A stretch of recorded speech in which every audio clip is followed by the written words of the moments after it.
Nesse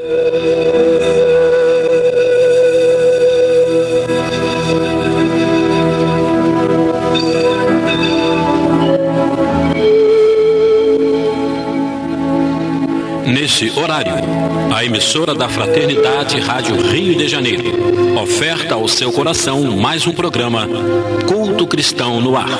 Participe conosco.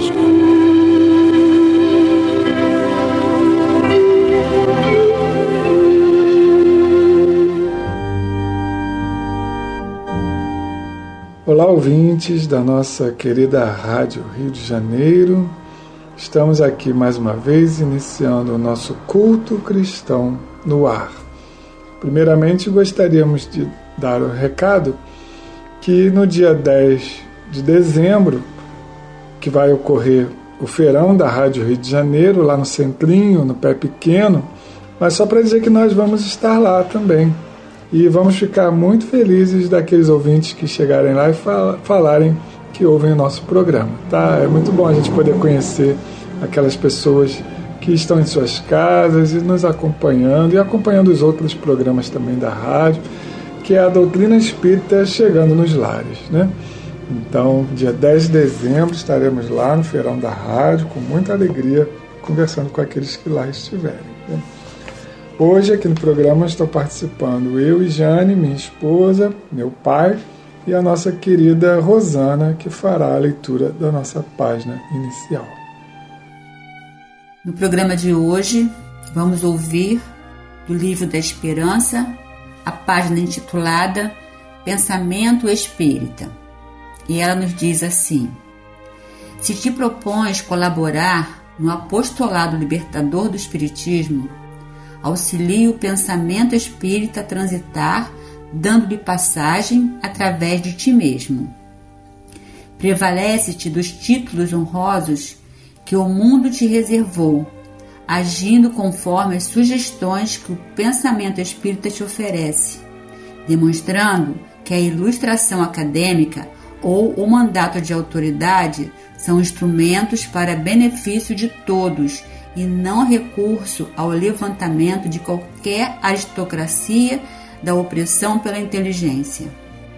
Despende as possibilidades materiais centralizadas em tuas mãos, criando trabalho respeitável e estendendo a beneficência confortadora e reconstrutiva na pauta da abnegação com que o pensamento espírita te norteia as atividades, provando que o dinheiro existe para ser disciplinado e conduzido no bem geral e não para escravizar o espírito à loucura da ambição desregrada.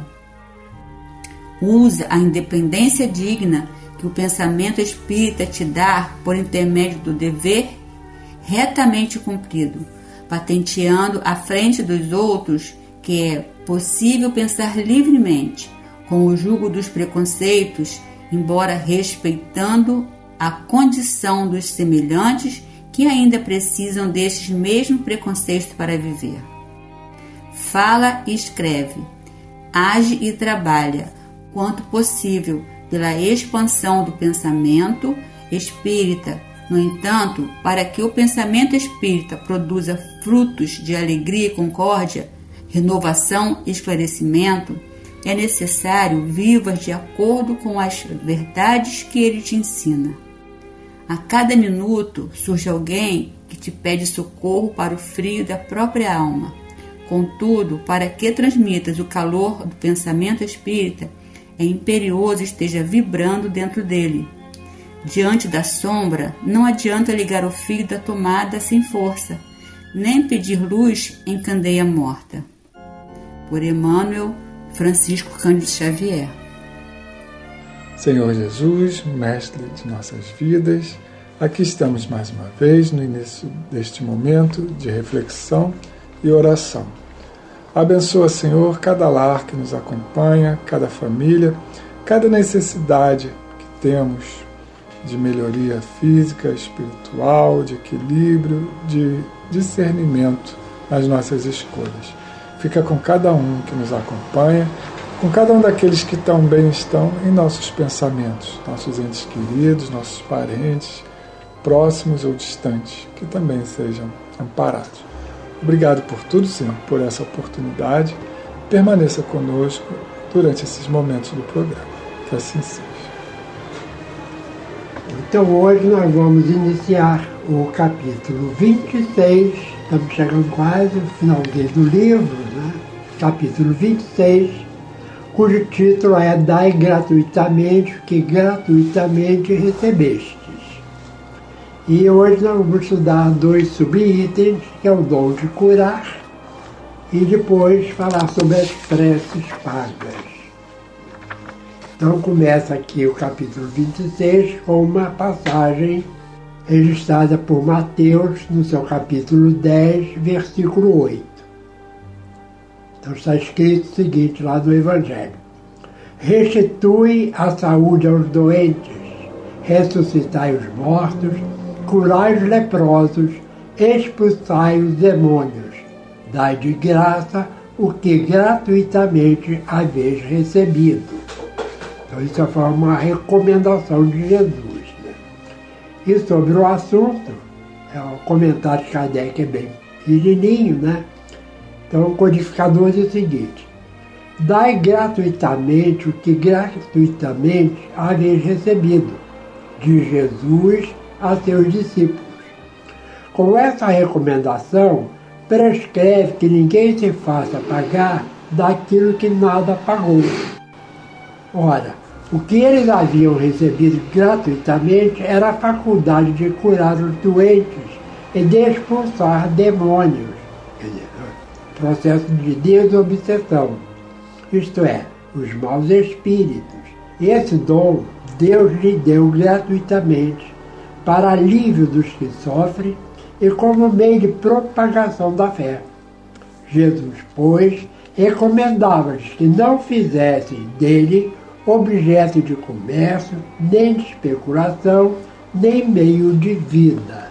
Então aí nós temos aqui, né, essa observação de Allan Kardec interpretando essa recomendação de Jesus aos seus discípulos, porque tem coisas que a gente aprende e pode usar como meio de vida. Né? Todos nós, de modo geral, temos uma profissão, muitos estudaram, fizeram curso superior, fizeram pós-graduação, então investiram no conhecimento para colocá-lo a seu benefício. Então aí é realmente bom que a gente possa viver do salário. Né? Mas a gente está falando aqui de alguns dons que nós viemos a essa vida com eles, né? E que foram dádivas de Deus para o uso através da caridade, da beneficência e não como meio de vida. Nós observamos que, de modo geral, no movimento espírita, não existe, salvo alguns casos, mas são extremamente raros, de pessoas que cobram alguma atividade.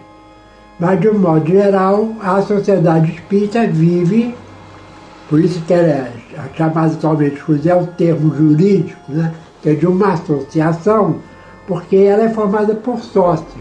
Então nós pagamos uma mensalidade como sócios do centro. Nós não estamos pagando, né, por uma prece, por assistir uma reunião, por tomar um passe. Pela própria manutenção, né?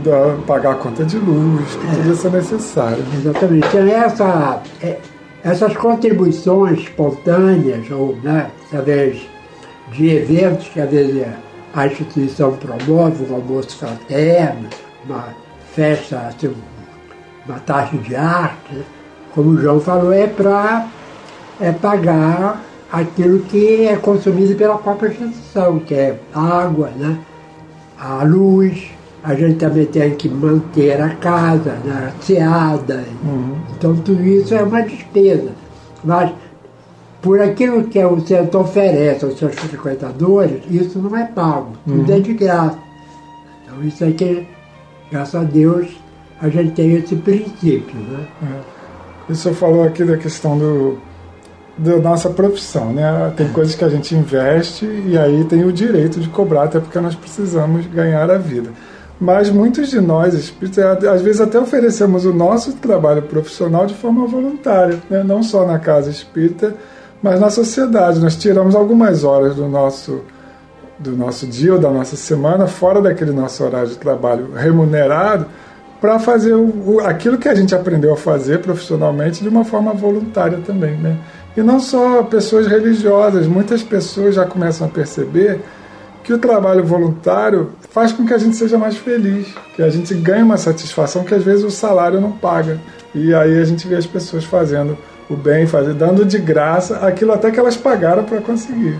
É o ir além do que Jesus está recomendando aqui.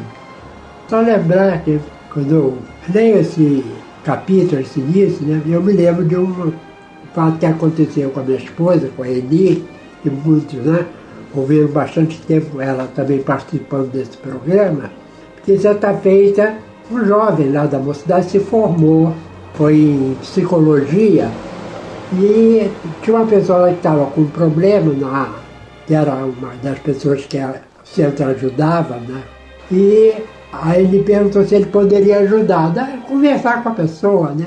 Aí ele falou, lá na faculdade, né, nós aprendemos que o que a gente aprendeu e a nossa profissão, a gente tem que cobrar. Aí ele olhou para ele e disse, você realmente investiu para fazer o curso de psicologia, mas quem deu a inteligência a você? Para fazer ele pensar, né? Porque ele podia atender aquela pessoa, né? Não ia ficar menos pobre por causa disso, né? Graças a Deus, são poucos e era um jovem ainda. Né? Depois, realmente, à medida que ele foi amadurecendo, ele foi cooperando mais com a casa espírita. Vamos para o próximo. Preces pagas. Preces pagas. Item 3. Disse em seguida a seus discípulos, diante de todo o povo que o escutava: tende cuidado com os escribas que se exibem a passear com longas túnicas, que gostam de ser saudados nas praças públicas e de ocupar os primeiros assentos nas sinagogas e os primeiros lugares nos banquetes, que a pretexto de longas preces devoram as casas das viúvas. Essas pessoas receberão condenação mais rigorosa. Lucas, capítulo 20, versículo 45 a 47, Marcos, capítulo 12, versículos 38 a 40 e Mateus, capítulo 23, versículo 14. Item 4. Disse também Jesus: não façais que vos paguem as vossas preces.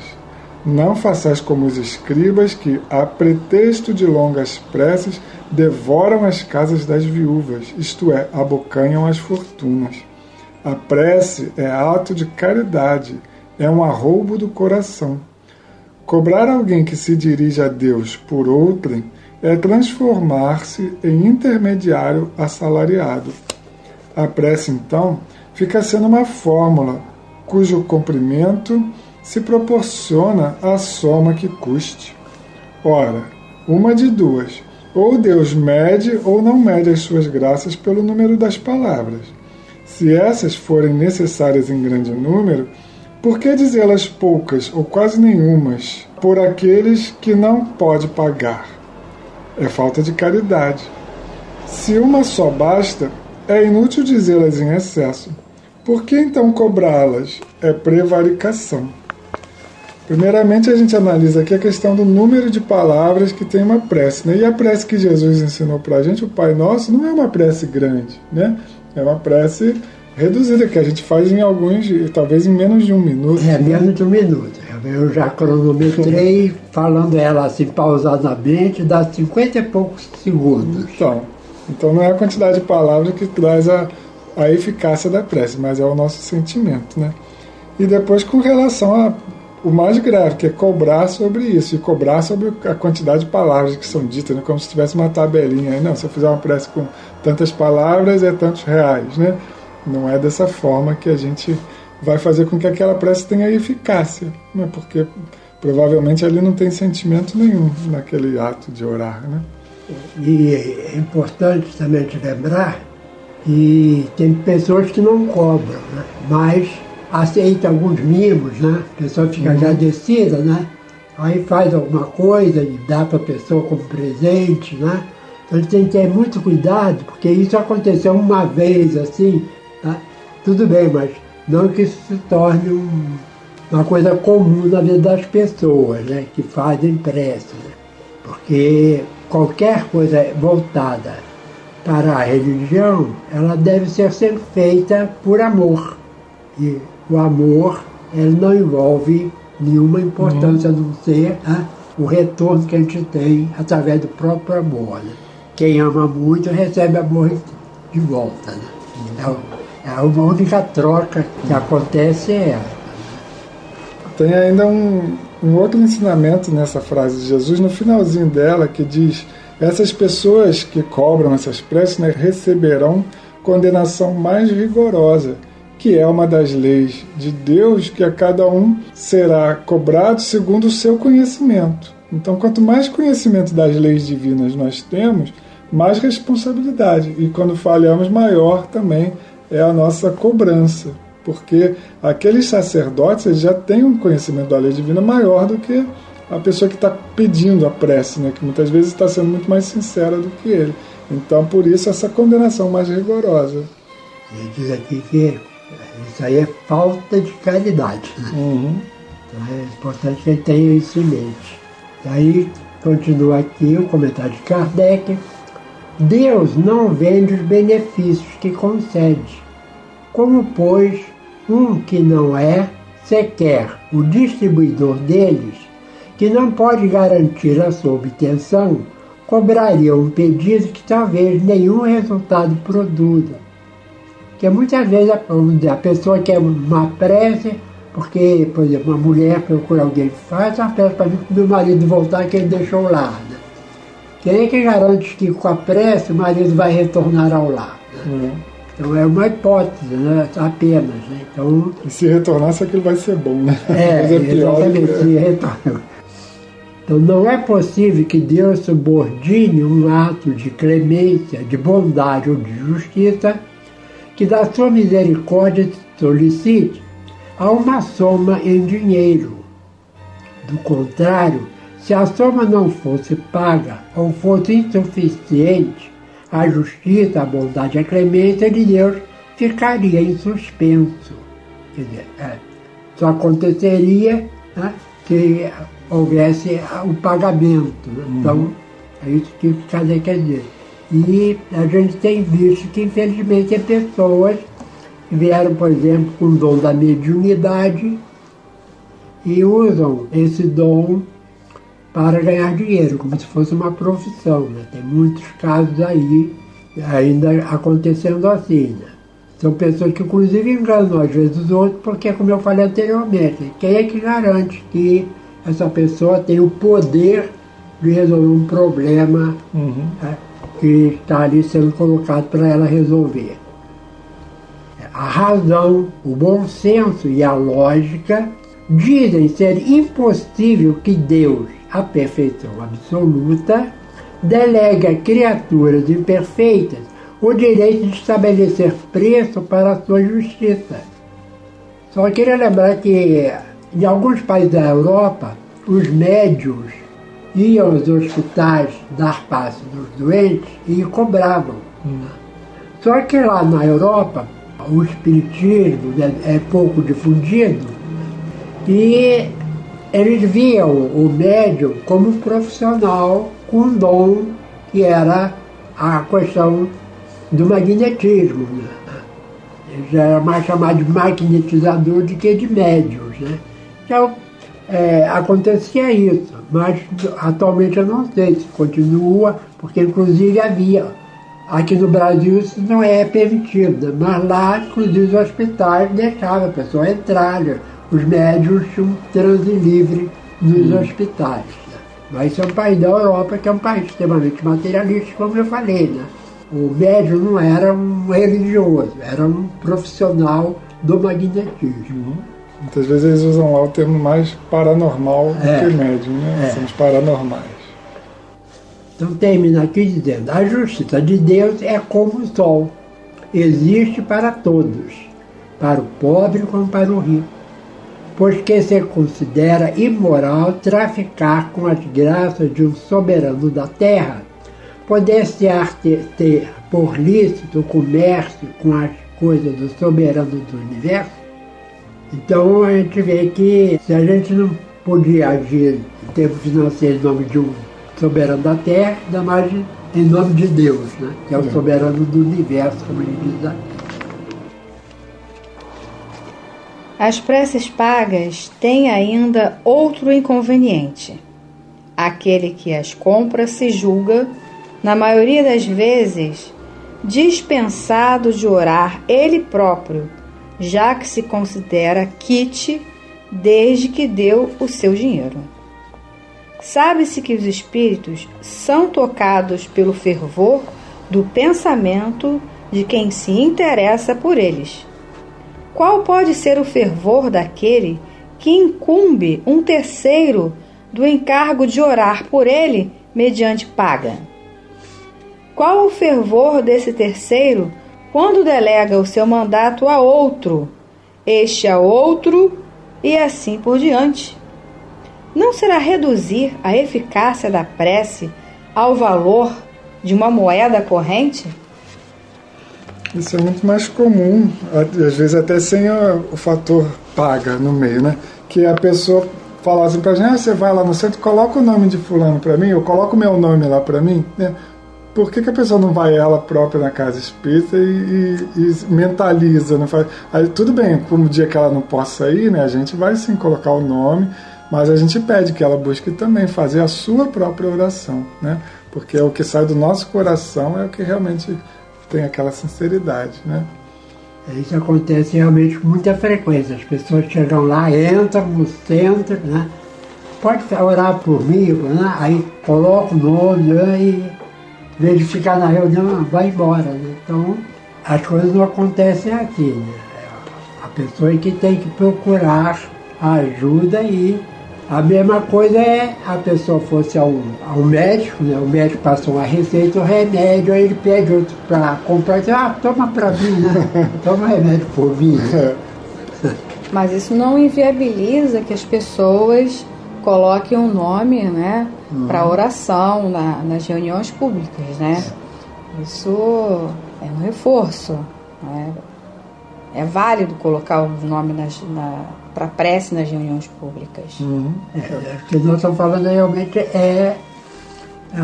se a pessoa pudesse ficar, seria o ideal, né? Porque ela que está vibrando, ela está ali para... inclusive, se eu for para ela mesmo, ela não está ali para receber. Isso não invalida a ajuda, realmente. Você lembrou bem, já. Não invalida a ajuda, mas se a pessoa não fizer por onde, aí a coisa não funciona.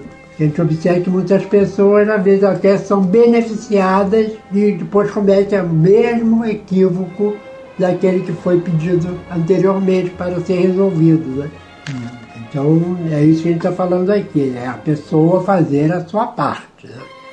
E senão, nem sempre as coisas funcionam. A literatura espírita aí sempre às vezes citando alguns casos assim, né? Mas a gente faz a nossa parte. Isso com certeza, né?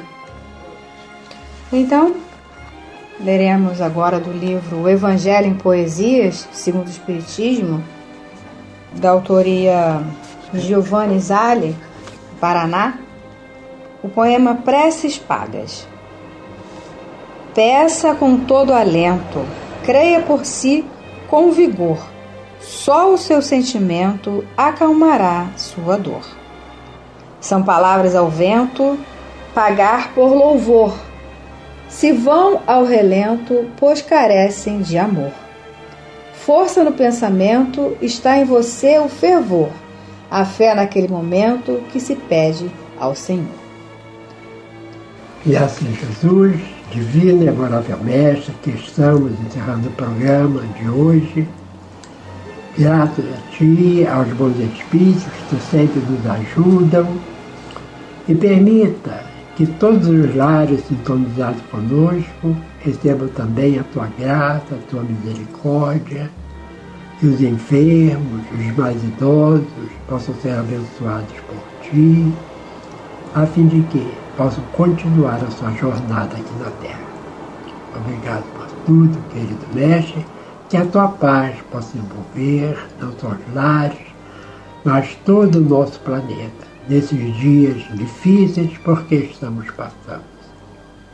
Ser com eles e que a Tua paz se estenda por toda a humanidade, hoje e sempre.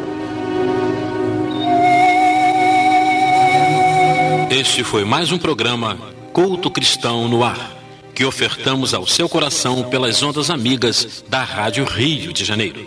Volte a estar conosco na próxima segunda-feira, nesse mesmo horário.